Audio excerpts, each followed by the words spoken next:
Andrew, what do you make of this? Well, I think it's deeply worrying. Thank goodness we've got the example of Nigel Farage, a man who's got a platform and is not a shrinking violet. I just worry about who has actually had their bank account taken off them for the same sort of reasons, who didn't have Nigel Farage's profile. And it's all right for the public saying, well, I don't agree with what Nigel says. He's, like many of us, a bit of a Marmite politician. But we either stick up for Nigel or they'll be coming for us next. There's no doubt about it. And I think it's deeply worrying. It's more than just Alison Rose, the whole board at NatWest. Yeah. It's wider than that, because when Nigel says that he's applied to 10 other banks and was refused an account, that makes you think it's a systemic across the industry blacklisting, which is even more worrying. You're a contentious figure, Andrew. You're an MP. You've been an MP for a long time. You speak your mind. You've backed Brexit. Are you tempted to find out what your bank thinks privately about you? Are you tempted to seek one of those documents? 40 pages there were on Nigel Farage. There might be 55 pages on you, Andrew.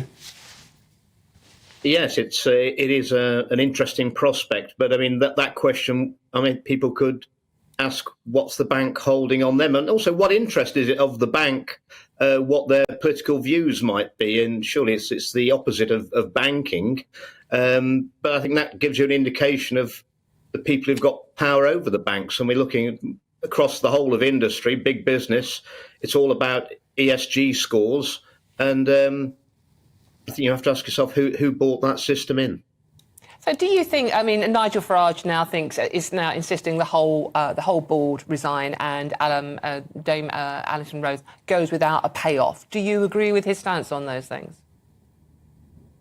Well, it's easy to make those comments. Obviously, there are legal contracts in position for employees of large companies, and I'm sure the lawyers will enjoy earning money arguing over it. But the principle is, I don't think the responsibility ends with Alison Rose.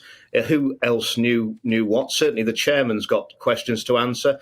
But as I stated earlier, when Nigel can't get a bank account at any other bank, that looks more like a systemic blacklisting, which is even more frightening than the situation we're seeing now. Do you think it's because he was the high priest of Brexit, Andrew? Do you think that's what's the real issue here? We cannot get away from Brexit, whether you supported it or not. That's why the bank took a great dislike to him. And what business of the bank was it to take a position on Nigel's views or anybody's views on Brexit, immigration or anything else? It's none of their business whatsoever.